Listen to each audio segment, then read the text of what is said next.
Mr. Joydeep Majumber. He is a scientist, Division of Ergonomics, National Institute of Occupational Health, which is part of the ICMR. He served as an Assistant Research Officer, Scientific at the Ministry of Ayush, and is associated with the Central Institute of Agricultural Engineering at Bhopal as human physiologist. I come from ICMR, National Institute of Occupational Health.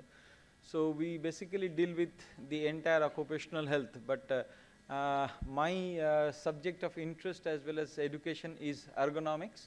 So I practically deal with ergonomics. So in the last 2 days, and particularly day before yesterday, I was speaking a lot about the musculoskeletal disorders.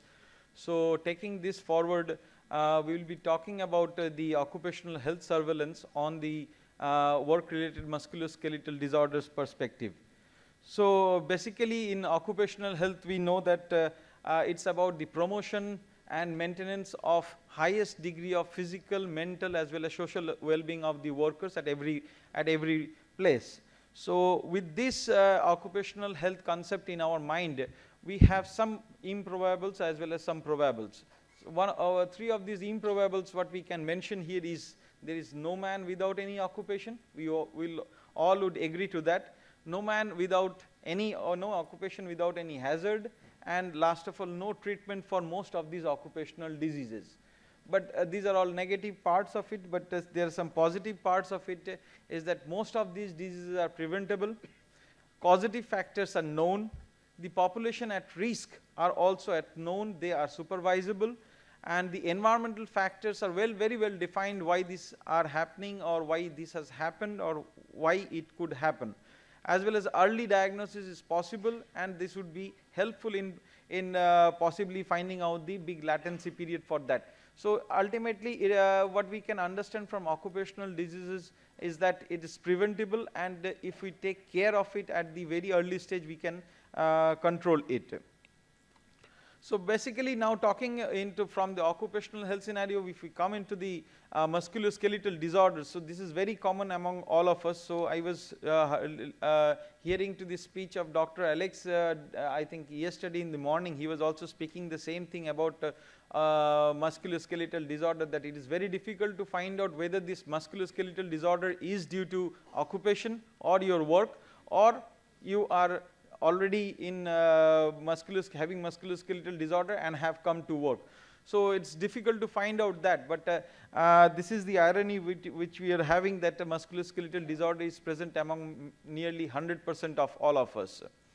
So the prominent factors are very common to know, that it's about the maximum amount of force that is coming out, in addition to the awkward posture that we sometimes take, in addition to repetition of the workload that we are going through, as well as the long duration. So all these factors basically lead to somehow musculoskeletal disorders. But in addition to all these factors, there are some other factors which account or which complement along with the work profile. Those are the static postures, in which we basically work at times, monotonous type of activity, the same activity being continued for long time. The environmental extremes, particularly in Indian climate, is the tropical climate, so it's more of heat, noise, vibration, poorly designed tools, your shift work, night work, your work organization, as well as training and promotion. So all these factors together somehow relate to have occupational health scenario, particularly the musculoskeletal disorders. So we basically, what we have is different type of workloads on our body.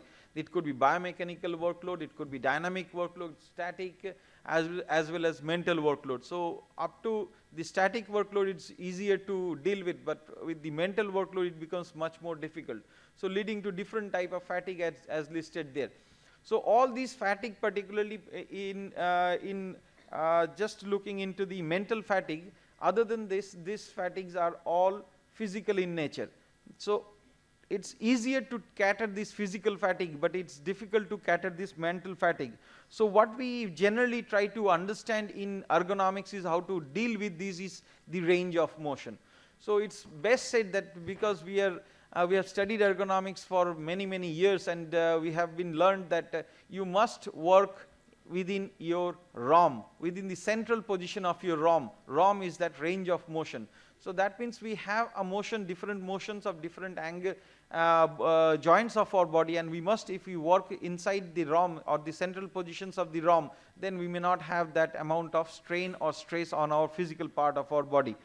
So looking into all these factors, we must be knowing. So what we are trying to say is surveillance. Now once we go for surveillance, we must be knowing about different joints. These are just a few, 1 or 2 examples. We must be knowing about these joints, how they work in general, and how you should cater the positions that we generally face or generally see the people working, either by videography, photography, or by some instrumentation that we can have for them.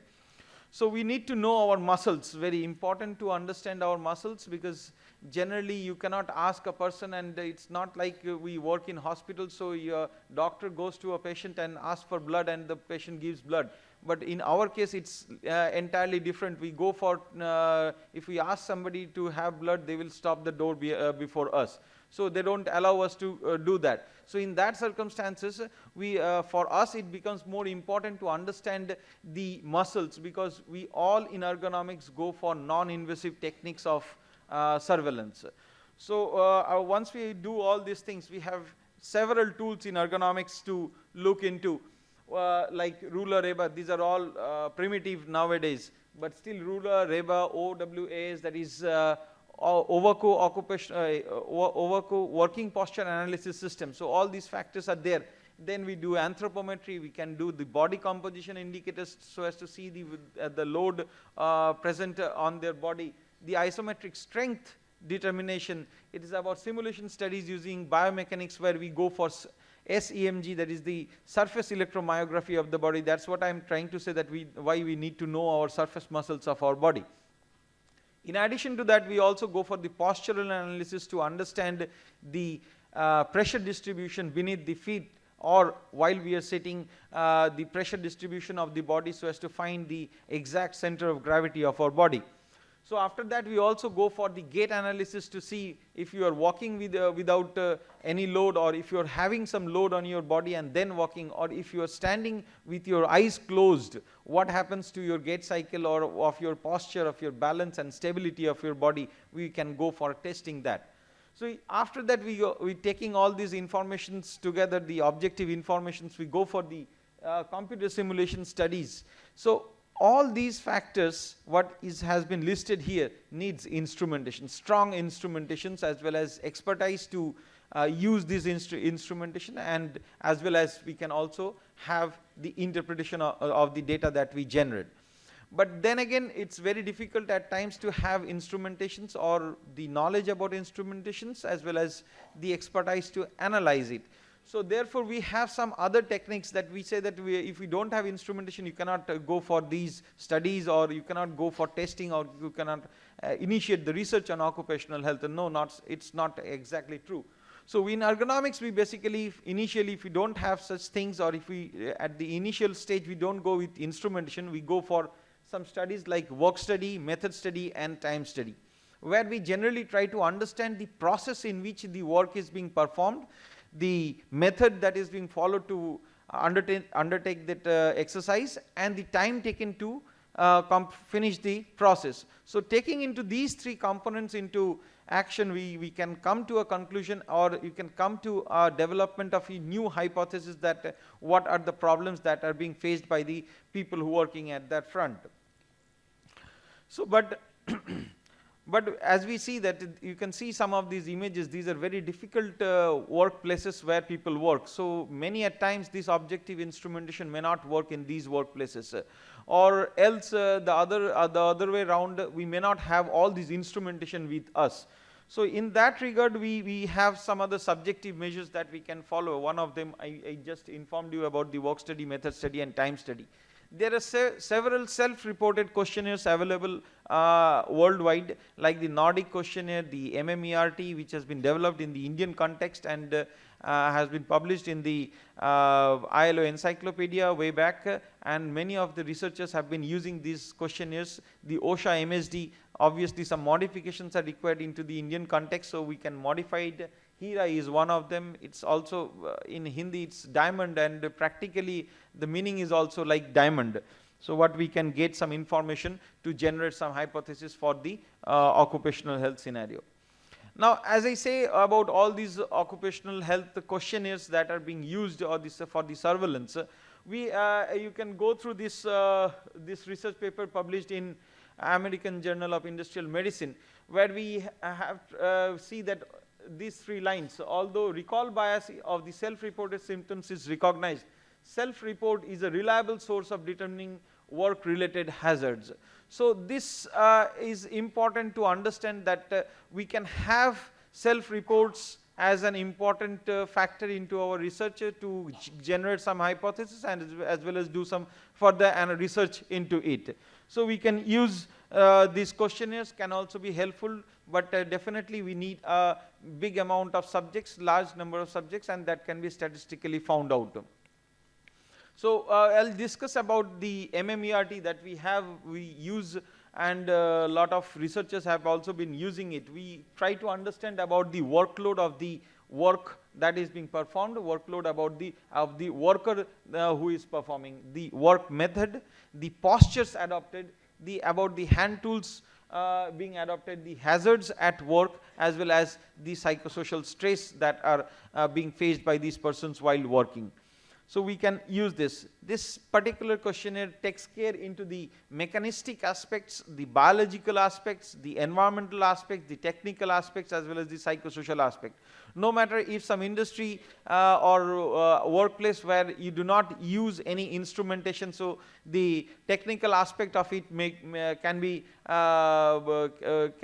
left out into the questionnaire. So this helps us in understanding the information that the people are facing. Yes, we understand that everything would not be correct, or everybody may not be having a correct answer to you, but in general, in this particular questionnaire, they will give you just an example that this questionnaire is having some benefits of having some positive questions and some negative questions, and when you throw these questions directly to these workers, we have information which comes out to be positive. It's not pseudo positive in other terms. So once we get these data, we can analyze it in terms of relative risk that is present within a particular workspace, and then you can design some protocol for those people. So the process of doing it is on a 5-point scale. Basically, one is from the strong agreement, one is from low agreement to the higher agreement to the 5-point scale, and then once we get this scale, we can have the relative scoring by having this, what it is written here, the relative loading. So we can have this relative loading and can find out whether that factor we are trying to understand, like mechanistic or the biological factors, what we are talking about, what we have researched about, is a work stressor or not. So that is an important factor we try to understand. This is a case study that we had worked upon in the iron foundry, where we have found that the psychosocial aspect was the most big work stressor among the workers working in this industry, followed by the biological aspect, environmental aspect, technical aspect, and the mechanistic aspect. So accordingly, the protocol that can be designed, if you don't have instrumentations, or if you don't use instrumentation, or if you don't have the situation to use those instrumentation, you can also go with these techniques. So in addition to this, there are other questionnaires or the surveillance techniques by which, this is the OSHA's MSD, so where we go for the musculoskeletal pain and discomforts to understand that about particularly the pain, the severity of the pain, the localization of the pain, the sickness or absenteeism in regards to the pain. It is about the remedial measures that are adopted, as well as the perception of the factors associated with the pain. So we are going to understand about the musculoskeletal disorders as well as the pain feeling. So in addition to that, as I said earlier also, that it is difficult that we remember everything and can explain out, because it is the workers. Every time we don't expect educated person to be a worker, so they do not remember at times, or they have some information which is not clear to them. So in that regard, we can go for such type of facilities where we can allow them to understand the location of their body where they feel the discomfort or the pain. So this adds on to your data, to the validity of the data, the strength of the data, and then you can analyze further to find out whether the pain or the discomfort that they are feeling is due to their work or something else. So in addition, because there is a tropical climate, more of heat, we have heat related disorders, so there are questionnaires or surveillance techniques where we can use these heat related questionnaires on the Likert scale to understand the rate of perceived exertion. So perceived exertion means if I sit here for some time, I may feel cold. It may not be true for all others. So that is also a difference to the entire system and can be understood. Now a little bit of the hazard identification and risk assessment. This is more of a bigger knowledge of the occupational health in a scenario. This is to attend the BOHS, that is the Basic Occupational Health Services given by Ranton in 2003. So we are at the process of using this tool to understand the basic occupational health services. So there are so many occupational hazards being spoken about. The OSHA's definition of hazard. So once we get this hazard, there is another definition of risk about the likelihood of occurrence of hazardous events. So with this, why HERA to be used? HERA to be used because it's a proactive approach rather than a reactive approach. So you can design something quite early. So why HERA? So it determines different type of hazards, the different likelihood scenario, the different controls as well as the effectiveness of the controls. So who will do HERA? The question again comes. So it's basically everybody who can do HERA. So it can be done inside the premises, it can be done outside the premises as well as remotely also. So once you do this, and another important thing is that you can do it in the design stage, pilot stage as well as the ongoing stage. So once you do HERA, you can come to and understand these are the tools within the HERA to carry out the different techniques in HERA. So the sources of hazards that can be, they can be source-based, technological, human-related as well as natural. So source-based means the physical factors at work. The technological, we can understand about the instrumentation or the techniques that are being followed. Human-related, that means the failure of human, that is human errors, errors of omission, commission, errors of sequence and errors of timing. So all these 4 types of error can be accounted into it, and in the natural disasters that can also be there in the workplace. So with this we come to the risk assessment. Risk is probability into severity. So finding out into the HERA, we can once we assess all these factors as listed here. So who are the people exposed? That means the 5W painted. Who, where, when, how and why. So if we ask these 5 questions and get an answer through HERA, we can follow and this risk assessment and can come out with the risk assessment index. This is more of work study, method study and time study in what we do in ergonomics. So this is in the entire occupational health scenario, so as to get the risk assessment matrix. So once we get this matrix, we can understand whether this factor is or the workplace is suitable or at what limit not suitable for the workers. So in the summary, we try to find out basically that if you don't have, or if you don't are able to use these instrumentation facilities in ergonomics, we basically go for such different techniques or surveillance tools where we use these tools to find out the exposure, the hazards, the risk involved into these situations, and then can move ahead with some protocol designed or some regimen designed for them. Yes, definitely it's an added advantage to have instruments so as to test those hypotheses that you generate from these different surveillance techniques, and then find out some practical as well as approachable solutions to these problems. So this is basically how we deal with the occupational health scenario in different workplaces and particularly with ergonomics, and we have got some responses from different industries. Yes, we have applied some of these techniques. The outputs of these from these researches that we have carried out and implemented something in the industries. Okay, thank you very much. Thank you for this opportunity to speak before you.